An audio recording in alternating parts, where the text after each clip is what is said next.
Assalamualaikum warahmatullahi wabarakatuh. Selamat pagi anak-anak soleh-soleha semuanya. Apa kabarnya? Semoga keadaannya sehat, kuat, dan semangat. Nah, perkenalkan nama saya Ibu Mayang Sari yang akan mengisi KBM pada hari ini. KBM kita pada hari ini adalah tema 5, pahlawanku, subtema 1, perjuangan para pahlawan, pembelajaran kelima. Dengan tujuan 1. Dengan mengamati gambar dan membaca teks dan berdiskusi, siswa mampu menjelaskan perjuangan tokoh yang sangat berpengaruh pada zaman Hindu-Buddha. 2. Dengan mengamati gambar dan membaca teks dan berdiskusi, siswa mampu menceritakan perjuangan tokoh yang sangat berpengaruh pada zaman Hindu-Buddha. 3. Setelah mempelajari, mengenal notasi dan mengamati contoh lagu yang diberikan guru, siswa mampu mengidentifikasi tinggi rendah, nada, dan tempo pada lagu Maju Tak Gentar dengan benar. 4. Setelah mempelajari, mengenal notasi dan mengamati contoh lagu yang diberikan guru, siswa mampu menyanyikan lagu Maju Tak Gentar dengan tinggi rendah nada tempo yang tepat. 5. Dengan mengamati gambar, siswa mampu menemukan garis sejajar dan garis berpotongan dalam kehidupan sehari-hari dengan benar. Siapa lagi tokoh yang terkenal pada zaman Hindu, Buddha, dan Islam? Perhatikan gambar berikut ini. Nah, pada gambar di atas, pada akhir masa kerajaan Hindu-Buddha muncullah tokoh-tokoh yang membawa kejayaan Kerajaan Majapahit. Kerajaan Majapahit dikenal salah satu kerajaan terbesar di Nusantara. Mahapati Gajah Mada. Gajah Mada adalah seorang panglima perang dan tokoh yang sangat berpengaruh pada zaman Kerajaan Majapahit. Saat remaja, ia merupakan seorang pemuda yang mempunyai keahlian bela diri yang sangat hebat serta berilmu tinggi. Pada tahun usia 19 tahun, Gajah Mada berhasil menyelamatkan rajanya yaitu Prabu Jayanegara. Oleh karena kecakapannya, pada tahun 1319, ia diangkat sebagai Patih Kahuripan. 2 tahun kemudian ia diangkat sebagai Patih Kediri.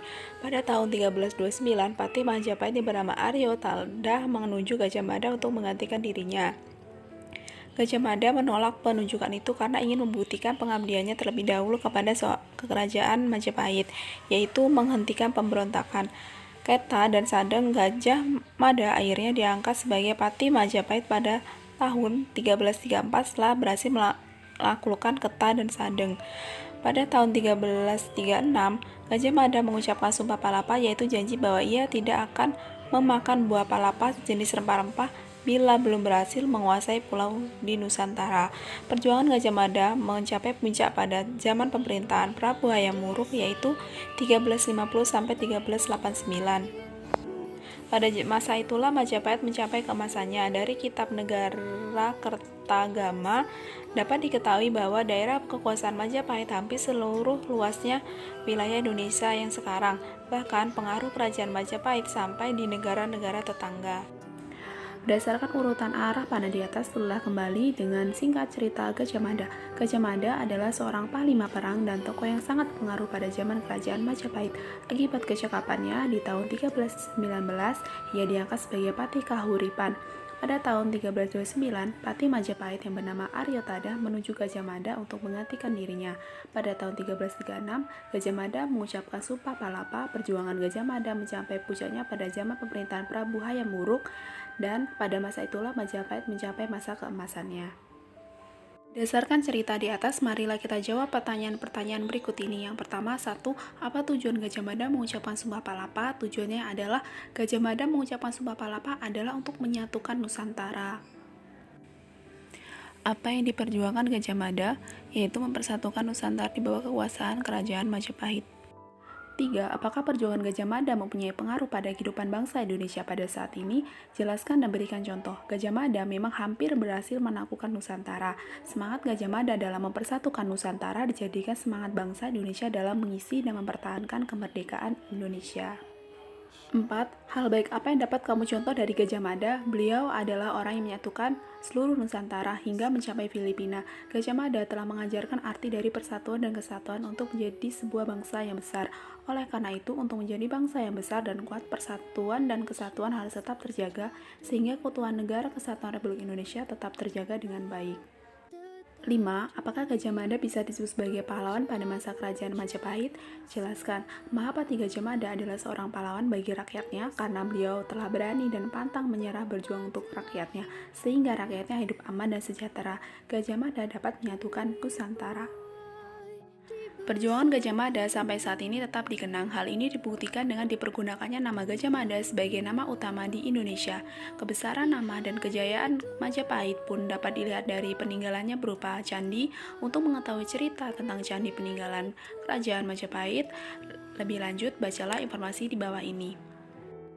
Kompleks Candi Penataran. Kemegahan dan kebesaran Kompleks Candi Penataran dibuktikan perjuangan dan peranan para tokoh di masa Kerajaan Majapahit. Candi Penataran dibangun pada Kerajaan Kediri dan dipergunakan pada masa Kerajaan Majapahit.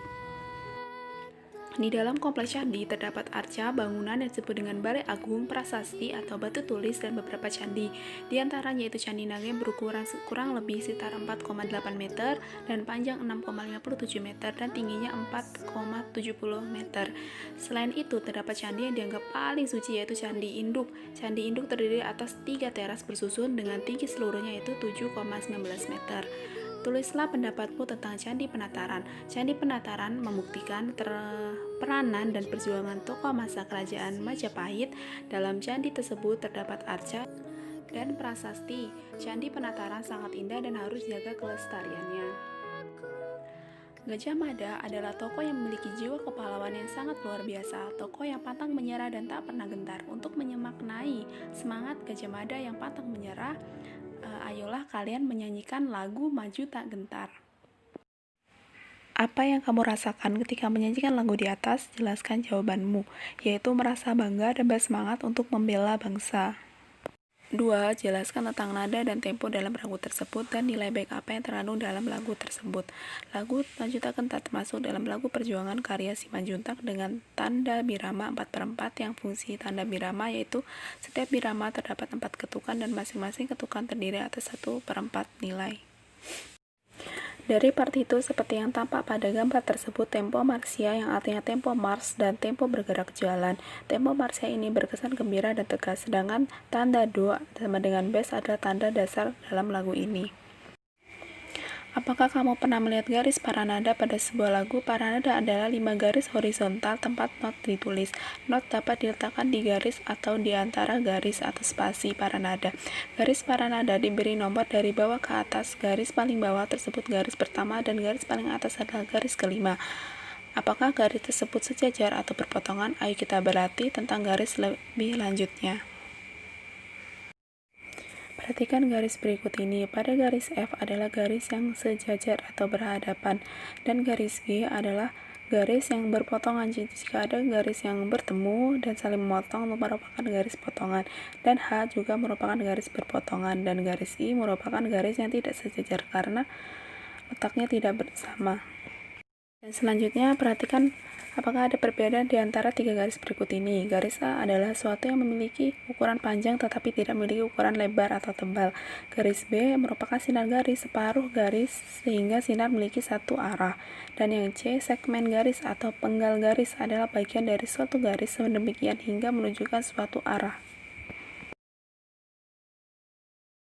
Anak-anak yang soleh dan soleha, ibu akan memberikan tugas kepada kalian. Kerjakan sebisa dan semampunya di buku tugas kalian masing-masing, yaitu tulislah jika ada lagu di daerahmu yang menggambarkan perjuangan para pahlawan. Jika ada, tulis judulnya dan maknanya lagu tersebut. Dan selanjutnya, gambarlah pasangan garis sejajar dan berpotongan pada gambar kotak-kotak berikut ini. Anak-anakku semua, ibu cukupkan sekian KBM pada hari ini. Tetap semangat belajar di rumah, tetap menjaga kesehatan. Sampai berjumpa pada video pembelajaran berikutnya.